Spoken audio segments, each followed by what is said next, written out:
Halo everybody, assalamualaikum warahmatullahi wabarakatuh.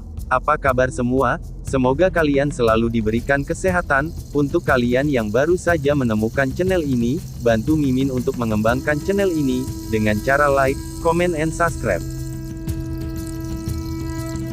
Episode pun dimulai. Terlihat di sana ada data yang sedang turun dari tangga dan acara penerimaan hadiah akan segera dimulai.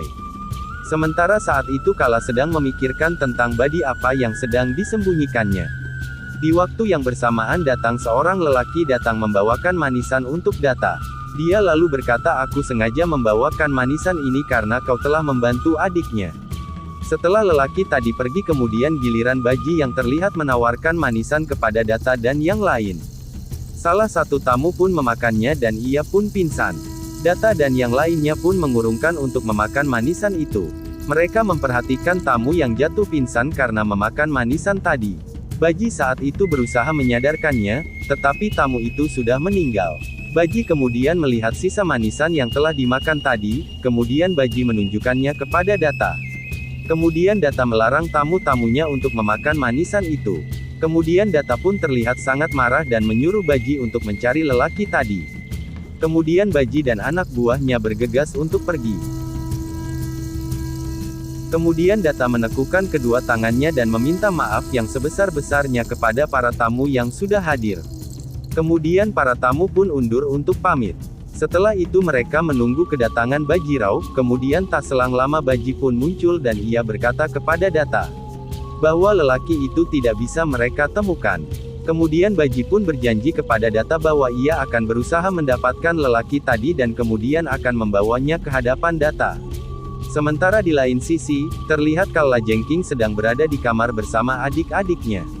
Kemudian Kala menawarkan manisan kepada Lila dan dia melihat Lila ragu untuk mengambilnya. Kemudian Kala mengatakan kepada Lila bahwa manisan itu tidak ada racunnya. Kemudian Kala melanjutkan bahwa dia akan membuat jarak antara data dan Bajirao.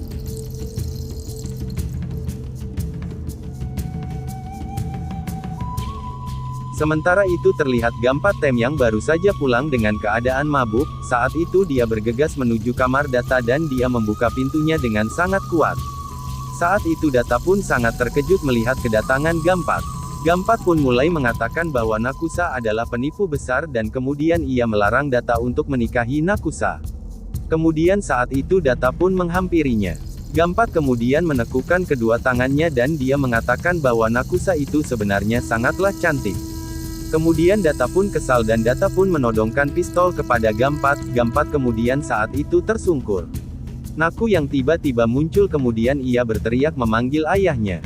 Data pun terkejut melihat wajah asli Nakusa tanpa bubuk hitam di wajahnya.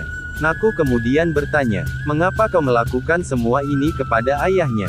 Data menjawab dengan penuh emosi, ternyata ucapan Gampat tadi memanglah benar. Kemudian kini data menodongkan pistol ke kepala Nakusa, tapi kemudian tiba-tiba saja Badi terbangun dari mimpi buruknya. Kemudian Badi terkejut melihat Gampat tidak ada di tempat tidurnya. Di lain sisi saat itu, terlihat Gampat pulang ke rumah dan dia mulai meracau. Badi kemudian mendatanginya dan dia berusaha mencegahnya menuju kamar data Patil. Tapi Gampat malah mendorong Badi. Di saat Gampat hendak mendorong pintu, Baji menggenggam tangannya dan membungkam mulutnya. Lalu dia membawanya turun dan mengancam dengan pistolnya. Kemudian Gampat mengatakan bahwa dia ingin sekali bertemu dengan data. Kemudian saat itu Gampat pun berteriak memanggil data. Baji terlihat kesal kemudian Baji pun memukul pelipisnya. Gampat pun saat itu langsung pingsan. Baji kemudian menyuruh Badi untuk membawa Gampat ke kamarnya dan kemudian Badi terlihat terkejut melihat data yang berada di ujung tangga. Data kemudian menuruni tangga dan dia bertanya kepada Bajirao. Baji kemudian beralasan bahwa dia ingin mencegah Gampat untuk masuk ke dalam rumah. Data kemudian menyuruh Badi untuk membawa Gampat ke kamar belakang. Kemudian data pun kembali ke dalam kamarnya. Di lain waktu kini terlihat data dan juga Nakusa sedang melanjutkan pemujaan kembali. Setelah itu pesta kembang api diadakan. Kemudian Naku membawakan makanan kepada data. Sahib di sana terlihat mengawasi mereka berdua dan dia terlihat sangat bahagia. Sahib mengatakannya kepada Badi. Kemudian Kala saat itu muncul dan melihat data yang tengah menyuapi Nakusa. Sementara saat itu, Kala mengingat bubuk hitam yang menempel di tangannya. Kala saat itu melihat Anai yang sedang bersama Sepji. Kemudian Kala memanggil Anai dan ia membisikkan sesuatu. Anai juga kemudian membisikkannya kepada Sepji lalu mereka berdua pun beranjak pergi. Kini terlihat Anai dan Sepji ke kamar Kala dan dia melihat banyak kembang api di sana. Kemudian Kala muncul bersama adiknya dan kemudian ia menyuruh Anai pergi menemui ayahnya. Sepji kemudian panik dan meletakkan kembali kembang api yang disentuhnya. Kemudian Kala mengambilkan hadiah-hadiah yang lain untuk Sepji. Selain itu Kala pun mulai menginterogasi Sepji. Kemudian Sepji membuka hadiahnya dan di sana banyak botol pewarna hitam. Kemudian Kala mengatakan sesuatu dan Sepji berusaha untuk pergi, sementara itu Ruth menutup pintu dan Kala yang menahan kepergian Sepji. Sepji terus berusaha pergi tapi Kala menyuruh Sepji untuk menggambar menggunakan pewarna tadi. Kemudian Kala menyuruh Ruth untuk membantu Sepji. Kemudian Ruth pun mulai menggambar Naku dan Sepji pun mewarnainya. Kala kemudian melihat wajah Sepji yang sebagian terkena noda pewarna. Kemudian Kala menuang warna ke tangannya dan menunjukkannya kepada Sepji. Di lain sisi terlihat di sana Badi yang sedang mengajak Naku ke dalam kamar dengan sangat bahagia dan ia mengatakan, agar Naku melakukan puja Laksmi di dalam kamarnya dengan wajah asli. Badi kemudian hendak mengiapkan puja tetapi, Badi terlihat terkejut melihat Sepji dengan penuh warna hitam di wajahnya. Badi kemudian menjatuhkan nampannya, kilas balik pun saat itu menunjukkan saat Kala meraupkan pewarna ke seluruh wajah Sepji. Kemudian Badi menghampiri Sepji dan Badi bertanya. Sepji kemudian mengatakan apa yang telah terjadi. Sementara saat itu terlihat Nakusa yang baru saja selesai mandi dan kini terlihat wajah cantiknya. Kemudian saat itu Kala mendatangi kamar Badi dan memberikan hadiah kepada Sepji yang ketakutan melihat Kala. Kemudian Kala berbicara kepada Badi dan ia mencari-cari keberadaan Nakusa. Badi saat itu mengatakan dengan gagap Naku mungkin tengah bersama Sahib atau Data. Di saat Kala hendak pergi saat itu tiba-tiba Naku muncul tetapi Kala tidak melihatnya. Kala pun keluar kamar dan kemudian Sepji pun menutup pintu. Badi kemudian berbicara dengan Naku bahwa Kala telah membujuk Sepji akan berbicara ya BG sebenarnya.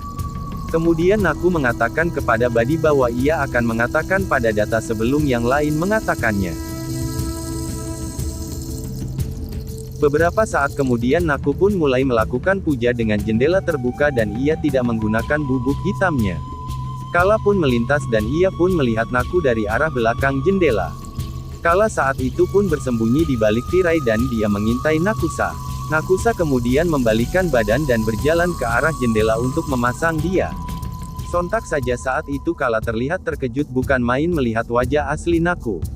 Di saat yang bersamaan Badi pun melintas dan kemudian dia memperhatikan Kala dari belakang. Badi pun terkejut melihat wajah asli Naku.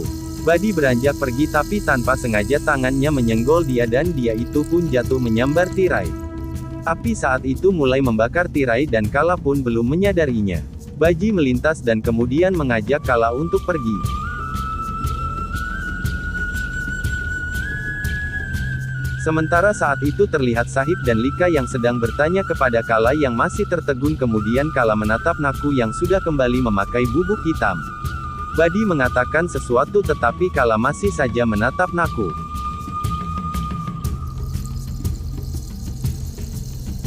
Data saat itu terlihat menyendiri di dalam kamarnya dan dia sedang melamun. Badi kemudian menemuinya dan mulai berbicara tentang lelaki pembawa racun itu. Sahib kemudian datang menghampiri mereka dan berbicara tentang insiden tirai yang terbakar tadi. Sahib pun mengatakan semua selamat berkat Bajirao. Saat itu terlihat Naku yang sedang menenangkan Badi mengenai bahwa dirinya akan memberitahu Data yang sesungguhnya. Tetapi tiba-tiba saja Kala jengking tiba di sana dan kemudian dia memanggil Nakusa.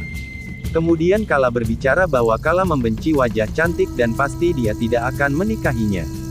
Tapi saat itu Naku yakin bahwa Data akan mencintainya tanpa memandang wajahnya. Kala kemudian mengatakan bahwa dirinya tidak bisa mentolerir jika saja Data sampai terluka. Nah cukup seru saja kan cerita dari Nakusa. Oke cukup sekian dulu cerita Nakusa hari ini, Mimin pamit undur diri dari hadapan kalian semua, wassalamualaikum warahmatullahi wabarakatuh.